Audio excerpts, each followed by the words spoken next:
NFC, over, unders. Yeah. These are all via FanDuel. And let's start with the Cowboys. Because the Cowboys interesting, obviously, because of Ezekiel Elliott. And we don't know where he's going to be to start the season, if he's going to be there, and how long he may not be there. So you have the Cowboys there at 9, over, under. What do you think? Okay, so, I mean, I'm going to sound like a total wimp right off the bat here. I think I'm going with the push with the Dallas Cowboys, okay? Is that purely just because of Zeke? A little bit. It's also... Cowboys are a little bit of an up-and-down football team, okay? Guys like Byron Jones yet to be out there. Tyrone Crawford yet to be out there. Kellen Moore as the offensive coordinator got question marks there, okay? I expect the Eagles to be better this year. I think the Giants are going to be more of a pain in the butt. They're going to have to play a first place in your division type of schedule. I think all those things scare me a little bit. And, of course, the Zeke thing being the biggest. You know, again, I know the roster is talented in Dallas, but Dallas's way of playing a little bit is just like, hey, we have really good players, and we're going to be simple on both sides of the ball, and we just think we're going to kind of out-physical you and out-speed you all over the field, and we're not going to make big mistakes, and we're going to beat you that way. That's tough to win games like that consistently week after week. So Dallas is one of those teams, and I said I'm going to do that whole playoff thing. I'm on the fringe right now. Really? I don't know where I'm going to go there. I don't know where I'm going to go. And I'll tell you, this is what really scares me about the Dallas schedule a little bit. Early on, it's not that bad. I do think Giants week 1 is going to be a little scarier than people realize. Okay, then they got the Redskins and the Dolphins, certainly better than those two teams. Saints, Packers, Jets, Eagles. That's a pretty good stretch right there. You know, and it's at Eagles and at Saints and at Jets. But this is the real part that scares me. We get to week 12. It's at Patriots, Buffalo at home, who I'm just telling you is going to match up really good with the Dallas Cowboys. Buffalo was the number 2 defense in football. But if Ezekiel Elliott's back and he's healthy at that point and everyone's healthy, and you can't beat Buffalo at home late in the season, we'll see. Then they shouldn't be in your playoff bracket. You're right. Okay. You're right. Yeah. I mean, you're exactly right. So we'll see. But their stretch schedule with the Patriots, Bills, Bears, Rams, Eagles, and then Redskins at home, it's just tough. So I'm picking a push. All right. Okay, I know they were 10-6 last year. Go ahead. I'm going to say, because we don't have time, I'm going to say the over here. But I'm saying 10, and I don't say that confidently, obviously. I don't know either. Just because of Ezekiel Elliott. But I like them to start 3-0. Although the Giants game could be a little tricky. I think they win that game. They start 3-0. I think there's a very good chance. And I think if they finish strong, they get there. They get to 10. Okay. Giants are at 6 right now. Where do you have the Giants? I know that feels about right, but you can't take the number every time because then there's no point in doing this. So. You're right. I think the Giants are one of those teams. This is a great number for them, right? And I found the NFC to be easier than the AFC, honestly. Okay, second team in a row, I'm going push. I'm going 6-10, and I don't mean to be a cop-out. Trust me, I'm not going to be a cop-out as we continue over here. I believe this is I have one more push out of the rest of the NFC, okay?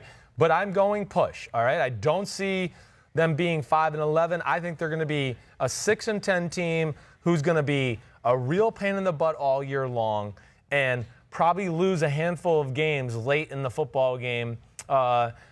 Whether it's Daniel Jones or Eli Manning, I don't know what it'll be. But I just think the Giants are on the right track. I just don't see them winning more than in a lot of games because of maybe Saquon they go Barkley. 7, and of course. Maybe control the football. Exactly right. Yes. I mean, maybe 7-9. I just think they're on a team that's on this arc, but they're not there yet as far as a playoff caliber football team. I don't know that I believe in their defense. Yeah. I don't believe in their receivers at all. Right. Secondary is certainly questionable. And I just don't want to see Saquon Barkley become Ricky Williams. Yeah. I know. Right. You hand the football off to him like 40, 50 times. Yeah, and he gets killed. And then, I know. And by the time they get a team around him, he's disgusted with the game. You all right with that, John? John's a Giants fan. He's wearing his Giants collared shirt today. I know he was over there shaking his head. I could see it. Yeah, he picked the over. He put everything he had on the over. Shocker. 6 seems about right. That was a tough one, though. I'm going to stay with you. I'm going to say I'm going to go with 6. Go push? I am. I think the number's right. The next one, the Eagles are 9.5, and I'm going to go. I'm over. I'm over too. Yeah. I mean, I don't even want to really waste my time talking about this. I think the Philadelphia Eagles are one of the best teams in football. Pissed, focused, everything about it. They managed to go 9-7 last year and didn't play good for like 7 weeks in a row. Still went 9-7. Issues at quarterback. Nick Foles comes in. They go win in L.A. I think if their quarterback's healthy, like you mentioned, Super Bowl contender, I think that's over. Redskins, 6 wins. To me, this is easy. I think it's under. I'm with you. 100%. I think this is an easy pick. There's things I like about the Washington roster. I mean, their D-line has some potential. Their O-line with Trent Williams is good, but there's questions there. Yeah. Running back, hey, we'll see about Darius. Guys, he looked better last week, but I'm not going to sit here and say, oh, running backs are just, they're game breakers all over the place. Wide receivers, I mean, there's nobody to be scared of. Nope. Right? Jordan Reed is hurt every other week. Secondary, got some issues there. I'm with you. I don't see it for the Washington Redskins. I don't think the team's ready to be anything more than that. I'm going under. I don't think they win 6 games. All right, and then brings us to the Bears, who we're going to see Week 1 NFL opener. Bears at 9.5. It feels like I should be confident going over. I know. And I'm not. Yeah. I'm not. I think we talked about this last week when we were all together, all the guys from Football Night. Right. And this idea of what it's like to have expectations as opposed to going to a season like the Bears did last year. Right. Where it was sort of a little bit of an unknown and you were hopeful. That's fine. Right. This isn't hopeful. No. It's a different. This is major expectations. Right. And I think if things start going poorly for you, it can spiral. I'm tempted to go under here. Yeah. And not by much. I could see them being a 9-win team. But you're picking the over, you're saying? No. Are you going under? I'm going to. Okay. I don't feel great about it. Yeah. Because I think there's a lot of talent there, but I think there's massive expectations, and I need to see Trubisky take another step. He has to take another step. I think the division's extremely tough. I think it's tougher than a lot of people see. I think that's the big point. Yeah, exactly right. I think that's the point right there. The division is better, so it scares me too, okay? I know a lot of people in Chicago are worried about the defense with the Chuck Pagano. I'm actually not worried about that. Chuck Pagano is a really good defensive coach. Plus, he was in Baltimore. Vic Fangio was in Baltimore. There's going to be a lot of similarities. I'm not worried about that, all right? I mean, Chuck Pagano went to the playoffs with some Colts team that, we're just sitting here right now, and we asked 20 people, nobody can name a guy on their defense. I'm sitting here, and all I do is breathe the football, and I'm like, damn, as I think about it and say this, I can't think of anybody that was on those damn defenses either, So he's a really good football coach, and he gets the most out of his team, and this is the most talented defense he's ever had since maybe he was in Baltimore. My thing is, like you said, Trubisky, we do want to see him be a little more consistent and surgical with passing the football. I think the Matt Nagy offense is a hair overrated, okay? I do. Not that I don't like it, but people sometimes, I think, put him in the class of, like, Andy Reid and McVay, and Shanahan and McDaniels and Sean Payton. I'm just like, no, I'm not there yet with that. I need to see a little bit more. But I am going to go over here. I am. I think the team is too good, and this is one of my big reasons. Their first 5 weeks, Packers game will be tough. That's the thing. Yes. To me, if you're going over and they start 0-1, I know. And they still have to play at Green Bay. Yes, I know. It's scary. But but then it's at Denver Broncos, which I know never easy. Nope. But they're better than Denver Broncos. Yeah. They're better than the Washington Redskins. They got the Minnesota Vikings at home, and then they got the Oakland Raiders. I look at that stretch there. Where they should be feeling pretty good going into a Week 6 bye, going, okay. At the very worst, I look at it and when they're 3-2. I don't see it being worse than that. I just think there's too much talent on the team, and I ultimately think that I am going to pick them to win the division. I know that, and I'm going with the over. Okay. Yeah. All tough one, though. There's a lot. It's just not easy, and I feel like if you ask me tomorrow, I may have a totally different opinion on it. Right. I'm back and forth, but we'll move on because I don't know what to make of it. The Lions, 6.5. And where do you stand on this? Because they are a tough one. They're improved, but they're in this division. Yes. And I know. Wins are going to be tough to come by within the division. I know. The Lions are one of those teams where if you told me they were 5-11, I'd go, If you told me they were like 9-7 and snuck into the playoffs, I'd go, I'm not shocked. Like, it's not shocking. But the Lions, I'm going to go over here. Barely. I wrote barely next to it. Okay. So they're a 7-win team. I'm going team. at 7 and 9. I think they are going to surprise people. I think their offensive line is phenomenal. I think their defensive line is pretty damn good. When you start to look at the names and the size and, their front seven in general, I'm impressed with. I worry about with the Lions is just playmakers in the pass game, and I think T.J. Hawkinson, their top 10 pick, will help that. But, Marvin Jones, Kenny Golladay, they're good, but I'm not going to sit here and just go, oh, gosh, teams are going to be like, what do we do? How do we cover Kenny Golladay and Marvin Jones? No, we're not at that yet. Yeah. And then I do look at their secondary and go, Matt Patricia is a great defensive coach. There's only so much he can do to cover some of the – he's not going to be able to, do what he did with the New England guys and, match them up. They're not at that level yet on their roster. So I'm going over – but barely yet. I think it's like an ugly 7-9 season. They're another team that I hope they don't panic if they do go 7-9 or 6-10 and fire Matt Patricia. Because I think that really this is the first year they have players that somewhat fit his system. And I think if they had another good offseason next year, that team could really make a big jump. And I really think you have to factor in their division. You have to factor in how difficult it is to get wins in the division.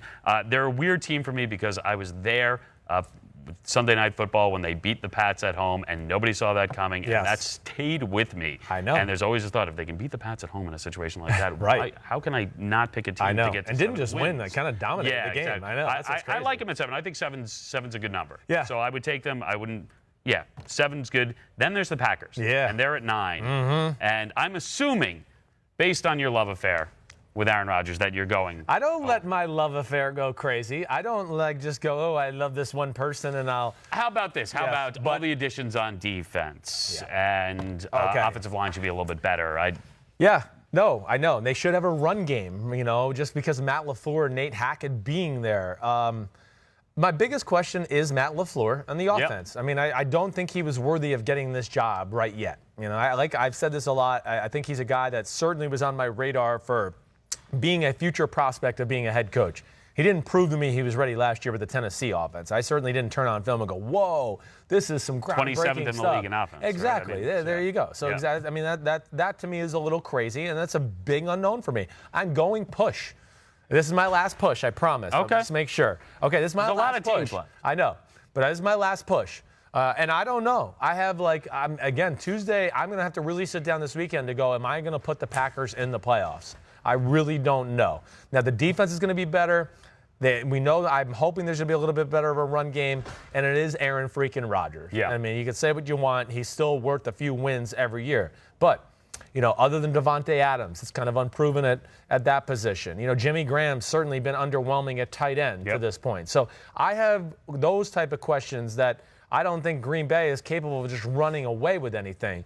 To where, I'm going push. I kind of picture them as a 9-7 football team. If they get in because of a tiebreaker because they're 9-7. Top to bottom personnel on that team. Compared to last year's Green Bay team. It's a better team. Much better. Okay. I mean, then you're putting a lot on the coach. I am. I'm putting a lot on the coach. Because their defense is a lot better. Yeah. Offensively, didn't really do anything. I mean, they're just weapons-wise. Weapons-wise, it's nothing. But their defense, I do think, can keep them into a lot of games. So where, I don't think the pressure of Aaron Rodgers is going to be like, oh gosh, I have to go out and score 31 today and throw for 330 and 3 touchdowns and no interceptions, and that's the only way we can win the game. I mean, that's really what he's been under the last 5 or 6 years. But consistently, I'm in the fourth quarter and I got to make something happen. That's where the defense might be able to hey, we're not playing good, but we've held this other team to 17 points and we're in it. Yeah. And now you just got to make some magic here and happen. And that could be the reason they go 9-7 or 10-6 or whatever else it is. But I'm going push there. Packers 9 seems about right. I'm going to say over. I say they get to 10 wins. Okay. Which brings us to the next one. The Vikings are a tricky team for me because you look at skill position. Yeah. And I think it's mesmerizing at times because I think you look at Dalvin Cook and you're like, well, again, big ifs. If he stays healthy. Right. And their receivers. And Cousins bounces back. But there's so many ifs. Yes, so many ifs. And they were a disappointing club last year and it never seemed to gel. So I'm tempted. I think 9's about right. But because I'm not going to take any more pushes at this point, I just won't do it. I'm going to say that they win 8 games. You're going to say they win? Yeah. I'm going with the under here as well. I am. I don't feel it with the Minnesota Vikings. And when I say I don't feel it, I mean, again, you mentioned there's a lot of positives about their football team. They're not going to fall off the planet here and be like 4-12 or anything like that.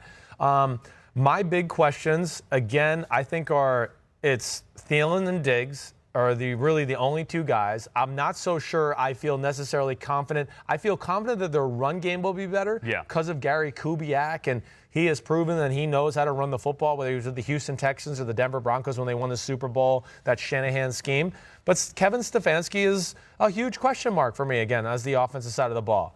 I mean, I just don't – I got to see it to believe it before I buy in. Plus, I always do this too. I think their offensive line is going to be better than it was last year. But I also look at their defense and go, I think there's some names there that aren't as good as maybe we make them out to be. I have questions about Xavier Rhodes. I mean, he was getting toasted last week against the Arizona Cardinals. Trey Waynes has not lived up to his first-round expectation. So I have issues there. Their D-line and their front 7, it's thin. It's been thin. It's been one of their biggest issues. They lose one guy, and they're in trouble. Sheldon Richardson's not there this year. You know, hopefully Everson and Griffin jumps back. But, yeah, ultimately, I'm with you. I'm going to go under here. It's a weird team, right? It is. It's if you play fantasy football, you look at the Vikings. Oh, yeah. And you watch their games. You're right. Because it's loaded with guys you're going to see. It's those top shelf names exactly. where you might get fooled. But for some reason, it's not adding up. No. It's like the Lions. I don't know if you feel the same way, where I go, gosh, if they were 7-9 or 6-10, I wouldn't be shocked. If they eked into the playoffs, I wouldn't be shocked. Oh, exactly. Because the Vikings, there are players there. Right. It shouldn't shock you if they're there. Yeah. But I think they've missed their window. I think this could be, if they go 7-9 or something like that, even 8-8, they might kind of blow up the team and have to restart. A lot of the skill guys are young. I know. Yeah. I know. All right. So let's move on. Let's go to the NFC South and go to the Falcons. And to me, I'll start this. This is an easy one. I'm not going to back it up that much, except for the fact that I think they have a bounce back year and they're healthier. The Falcons, 8.5. Yeah. That's an easy over for me. Okay. And I know the division's going to be tougher. I get that. Yeah. I think there's too much there. It's a scary one. This is another one of the toughest ones, I think, in the NFC. I am going to go under. Wow. I know. Now, I mean, again, Liam, I won't be shocked if you're right when all is said and done. The preseason scared me a little bit. They've been dominated up front. Okay, that bothers me. Their offensive line has had real issues protecting. Okay, I have questions about Devonta Freeman. You know, the running back situation. Devonta Freeman's been banged up a little bit. I do worry that he's got to that stage of his career where he's a small guy who runs physical, and he might be like a little beat up and worn out, right? Ridley and Julio Jones are going to go off. Yes. I don't doubt that. A little bit like the Vikings, though, too, on defense. They're very thin, where I just go, man, one injury, two injury, there's a tremendous drop-off.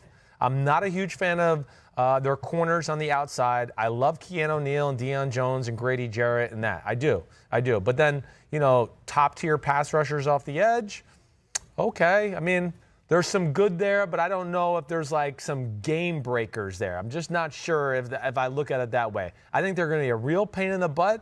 But I guess I'm kind of a little I'm curious because, low on them. Well, so you have them under 8.5, and that brings us right to the Panthers, who are at 7.5. And my guess is if you have Atlanta under, then you have the Panthers over? Yeah, I do. I'm very high on the Panthers. I am. And it's funny for me to say that I'm not high, like literally, okay? That might happen later this weekend. No, we'll clip that audio. Don't worry. Don't worry. We'll make it work for you. Thank you. Yeah. But Carolina, yes. I look at this team. This was a team that I was kind of all over before the start of the season last year to say watch out for. Yeah. And I was feeling real good when they were 6-2. Sure. Yeah. And then, of course, we had some injuries and Cam Newton's shoulder, and things went, down the toilet.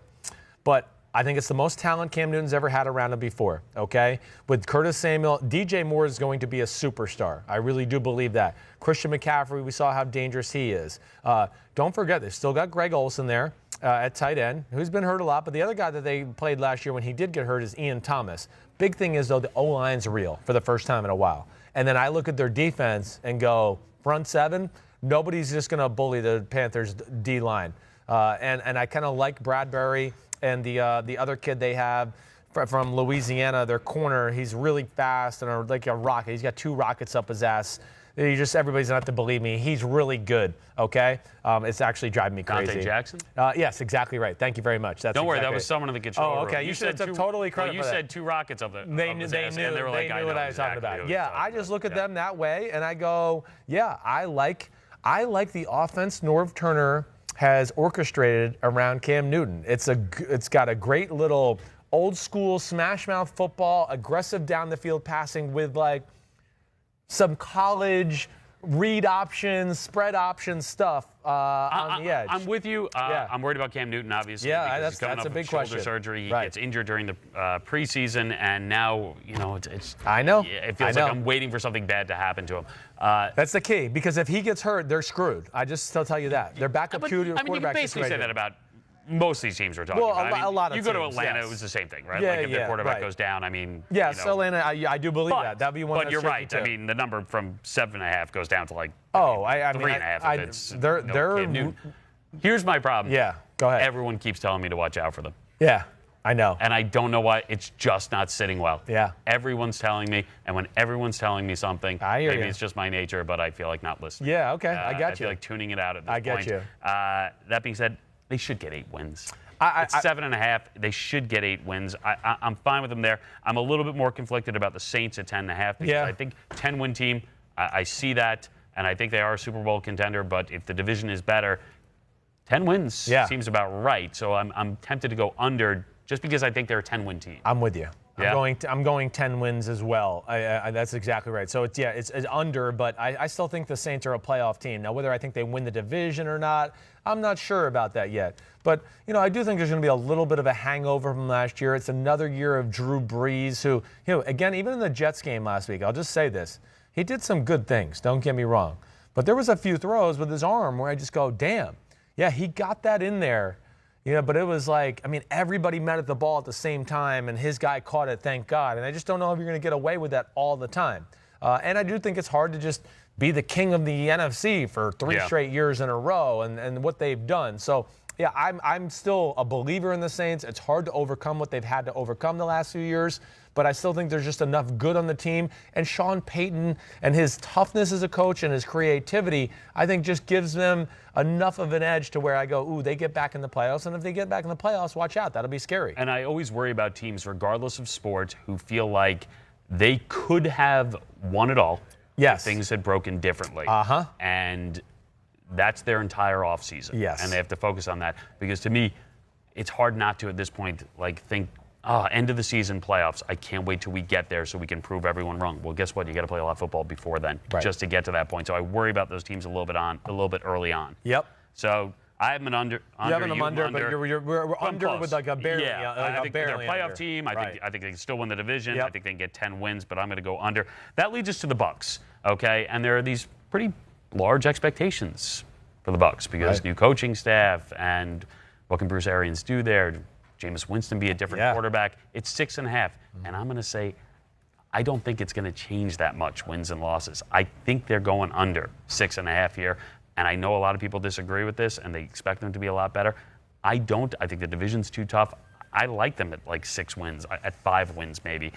I don't see it happening. Yeah, I agree with you. I'm not going to disagree with you. I think ultimately when I have to sit here and really try to figure these things out, and I look at the schedule and look at the roster and look at, just other teams in the NFC, I'm with you. I'm going under with the Tampa Bay Buccaneers. I think it'll be maybe a 6-win type of year. I just, Bruce Arians, Byron Leftwich, that combination, I got to see it a little bit there. I don't trust Jameis Winston totally yet. I know, they still got Evans at receiver, who's certainly dangerous. The run game in general, I have questioned. Bruce Arians is not famous for his run game, and Tampa wasn't good in the run game to begin with. Okay, so that bothers me. Defense, there's some things I like. There's some young talent there that I think like the arc is going in the right direction, or the arrow, I should say. But I don't know if there's enough difference makers there for me to go, oh, yeah, no, this team is, whoa, they've turned the corner. They're going to win 9 or 10 games this year for sure. No. I'm definitely not. They have a lot of size on their defensive line that I like. They don't, again, they're another team I look on the edge of their defense and I go, there's just not enough there to scare teams coming off the edge or make plays to get strip sack fumbles or sacks in big situations or sacks to close out games when they might be winning by 3 with 3 minutes left. Those are the little things. This league is so close. We know that. And it's those little things that I think put teams over the edge a lot of times. I think it's more likely that they are drafting a quarterback in the first round than they are going over 6.5. I think this is it. Right. It feels that way. And maybe I'll be surprised. And I'm rooting for them because I root for the Bucs. But it'd be great if they were interesting and they made this division a little bit tighter. There's just too much unproven. You got to see it to believe it. All right. So then we go to the lowest number in the NFC, which is really no surprise at all. No. It's the team that picked number 1 overall and selected a quarterback in Kyler Murray and has a new head coach that Cliff Kingsbury didn't exactly – listen, he put up offense. He was interesting, but didn't win a ton of games while he was in college, and now he's in the pros. And he's got a young quarterback. Yeah. And the expectations are, for me, that they'll be exciting, but not win a lot of games. And the number's 5. Yeah. I'm going under. Yeah, you're feeling under too. Yeah, I am. I'm with you. I don't see how it can really be done. And again, Cliff Kingsbury is a little bit in that category, like we said with Matt LaFleur, where I go, because he's always been on my radar for making that jump at some point. but I don't know if he's ready yet. You know, I wish he would have learned maybe some more offense from one or two other guys instead of just the air raid and like him trying to maybe figure out a thing or two. You know, I really think maybe the best thing would have been for him is to maybe go to the NFL and work under somebody else for a while, learn some more schemes and ways to attack teams and things like that. But ultimately, not enough talent at receiver. O-line's still not good enough. Added to the fact that I don't know if Cliff Kingsbury's run scheme is going to do enough to really scare anybody anyways. I got to see the passing offense inventory. You know, again, he's going to have to prove that to me. And I'm rooting for Cliff. I think Cliff's an awesome guy and a smart mind. I just think he doesn't even know what he doesn't know yet. I really don't. And then the defense, the same thing. You know, little pieces here and there. Of course, Chandler Jones is still a beast, and Budda Baker at safety. I like all of that, but I just don't know if there's enough difference makers there, and this is a tough division, the NFC West. No, and I don't think the expectations are that great anyway. Yeah. I don't think you get, they're not. I don't think you get this head coach and this quarterback and think, all right, we got to go out there and immediately be a drastically better team. I think this is a slow process, and I think you're going to see some amazing moments. Yes, exactly. Mixed You're right. in with a lot of learning experiences. Yeah, that was really like, crappy. Yeah, I think you're going to see that a lot more. So I'm under with them. And here's one that's really interesting for me because it's the Rams. And you have a team that went to the Super Bowl and only put up 3 points after leading the league in scoring. And we know what happens to teams often that go into the Super Bowl and disappoint, what happens the next year. But this is McVay, and he says he's refreshed in the offseason. 10.5 wins for the Rams.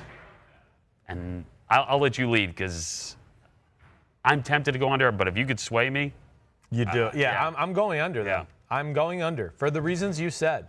You know, I just think it's tough to bounce back that way. And again, it's really tough to say under because, I mean, I think so much of McVay and Wade Phillips, and I know there's the talent on that football team and things like that. But, you know, I got to see McVay that have reinvented himself a little bit before I can just go, oh, yeah, I was wrong. They're a 12-win team. Like, I got to see it. I do think the NFL kind of caught on. I think Vic Fangio and Belichick alone gave a lot of people a blueprint on this is how you slow the Rams down. It's an offensive line that we know was not that special to begin with. Whitworth a year older. Gurley his issue. Enormous question. Right? Yeah. Cooper Kupp coming off of ACL. You know, the NFC West is going to be better.